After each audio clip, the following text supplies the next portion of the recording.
Hey guys, how you doing? Ron's a Nut here.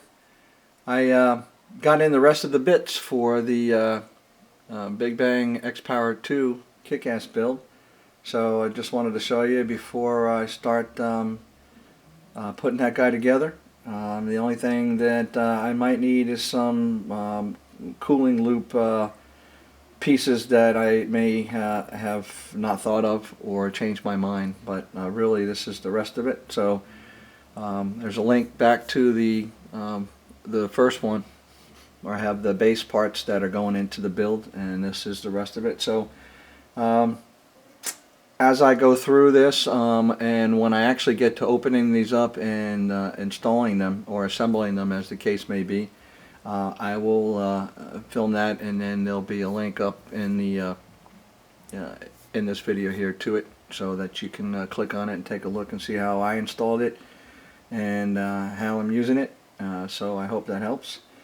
And so with that, basically the first thing I got was new memory. If you look at if you see my earlier video, it had 32 gig of G.Skill Ripjaws X, I believe was the either Z or X memory, and it had it didn't work with the XPower 2. I mean, it worked, but it was 2133 megahertz memory, and it would not boot at that. I had to set it to 1866. And so anyway, there's a video with this. I've already installed this in the motherboard and tested it. It's on my test fixture now, so there's a link to this so you can see the unboxing of this. So yeah, this is 4 by 8 memory. And it also can be water cooled. This is the Dominator that has the heat sink on the top that comes off, and you can install a Dominator EK-Dominator RAM water block kit. Now I know water cooling RAM is absolutely unnecessary, and so I know that, but my motherboard does not have any water blocks for the chipset. And I don't have any water-cooled video cards yet, so for now it's just the CPU, and I've got it in this awesome case that I'll show you at the end of this. But I want some bling, and so on the X79 chipset you have RAM that goes on either side of the CPU. So I'm going to be water cooling both sides of that. So I've got 2 kits of the EK RAM Dominator water blocks. They're the EN nickel plexi, so they're clear, and you'll be able to see the water, the coolant that I use. Right now I have clear. I haven't decided what color or UV. Well, it'll be blue. It'll either be UV blue or it'll be a blue dye from Mayhem. And so anyway, and you know, the nickel is bright and shiny, and so the black and blue, and then the shininess of the nickel in that area is going to look. I think it's going to look really good. So you'll see that, and as I install and put those in there, I also was not sure. I also got a Reservoir. This is a 250 mil X2 EK-MultiOption Reservoir, and this is a big puppy. I didn't realize it was going to be that big, but in the case that I have, they just look perfect for it. I do have a Coolant's RP 452x2 reservoir that has the pumps attached, and I'm definitely going to be using that, but part of me is thinking maybe I want, again, some extra bling to show inside the case. So I don't know that I'll have 2 loops, but I'm considering using. If not, I have another build. My test fixture is an open air test fixture, so I might just hook it up on that and to show that off. And then with it, I got a pump nozzle and a reservoir base for the PMP 450, which is the pumps that I have.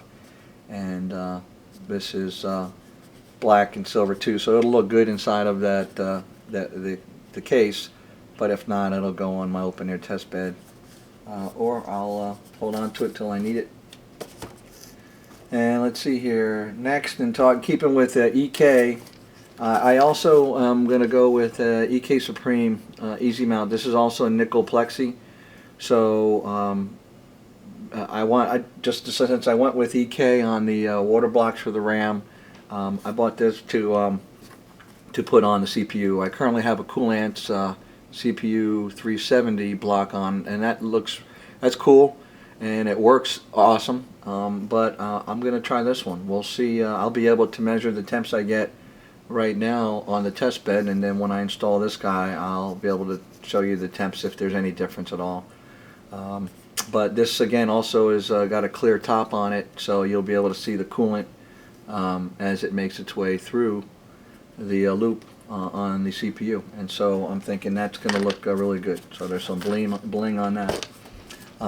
We're talking about cooling. One of the things that I decided to do in this one, I do have some temp sensors in my loop that I had hooked up to my Kazi Master Pro fan controller, so you can see the temp of the coolant going out of the reservoir into the radiator, and then also, so that's the, I'm sorry, out of the radiator going into the CPU block, and then I have another one that has the temp as it comes back out of the CPU loop and into the reservoir, so I know what the temp is coming out of the rad, so the cooled temp, and then after it's been heated up, just to see how efficient the cooling is. And so instead of using viewing it that way, I decided to go with Coolant's hardware and software solution, which is the Coolant's thermal software interface controller. So this is a circuit card that plugs into your USB port and has software, and it allows you to monitor all those temps, and I think you can even control the pump motors and those things. So it looks like a pretty a nice monitoring solution instead of just looking at the front of the meter. So I'm gonna give that a try and learn how to use that. And that's the TMS 205. So I'll show you that. Go to install that, and then this guy here that I held up first is the extension board. So it just gives you a second pump and additional fans and things to monitor. So for the number of fans and sensors that I'll have in my build, I made sure that I had enough points to connect them to. So let's see here, and then when we talked about the water going to the blocks, I got some XPower fittings.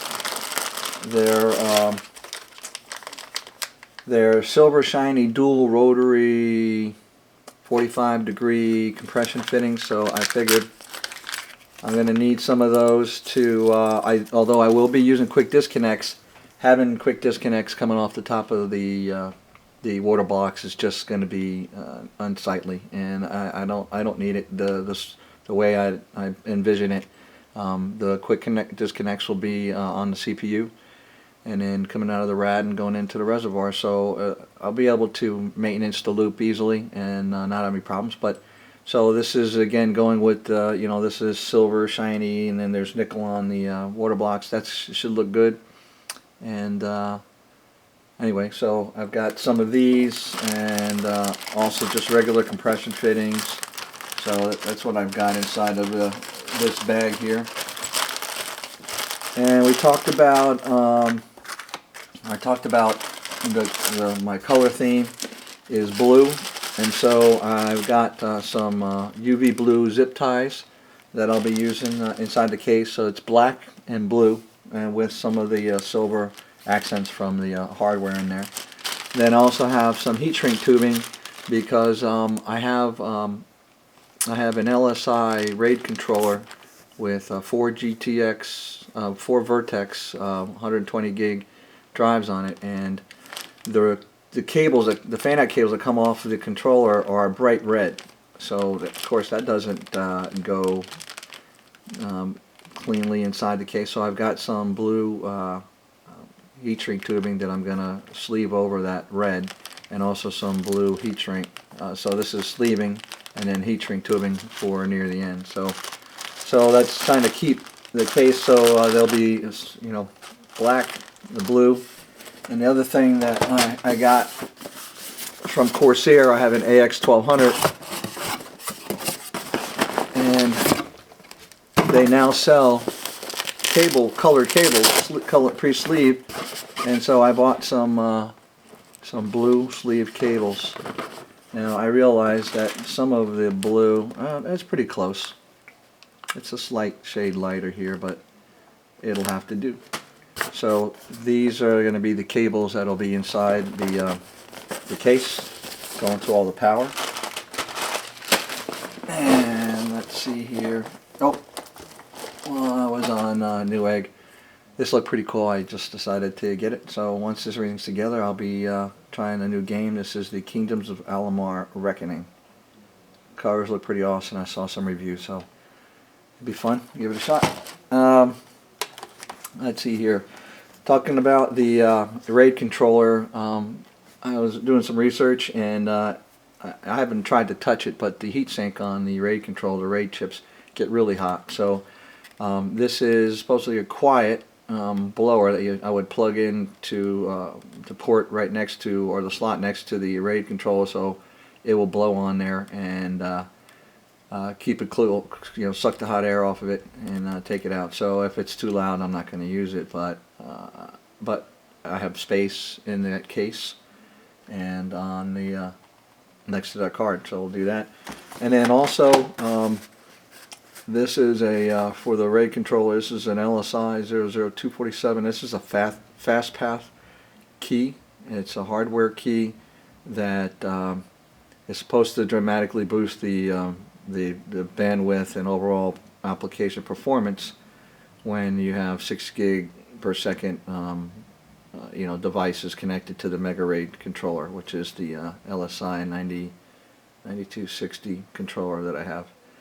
And so anyway, it says it's 3 times faster than solutions not using fast. But well, I'm going to test that because I've got it already hooked up, and I'll be putting up a link to show in a video that shows the performance. I have a Vertex drive sitting by itself on the X79 chipset, the 6 gig path, so we'll run that. Then I also have I have 4 Vertex same drive on RAID right now, so we'll run and test that, and then I'll install this key, and we'll see truly if there is a performance increase, and if not, this is going back. If it is if it is really good, then I'll keep it as part of the solution for the system. And let's see, I think the last thing I have here is a I'm not sure if I've showed this before. This is a Silverstone FP32. Basically, it's an I/O panel, a front I/O panel that has USB 2 and a microphone and a headset jack and FireWire. The case that I have does not come with any front I/O, so I needed to add that. So this is the one in black that matches my case. And speaking of the case, let me show you what it looks like. Here's the case. It's a Case Labs STH10 case, and you can customize your configuration, how it's built for you, and the options so that you can, and then that way you can, you have it configured the way you need it for your water cooling solution.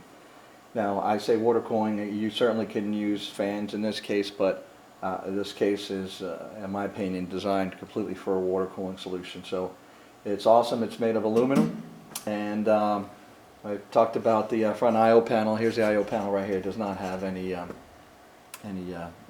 has a slot for it, so that's where that Silverstone piece is going to go. But this is the case for the build, and I will show you more detail as I go to build this guy.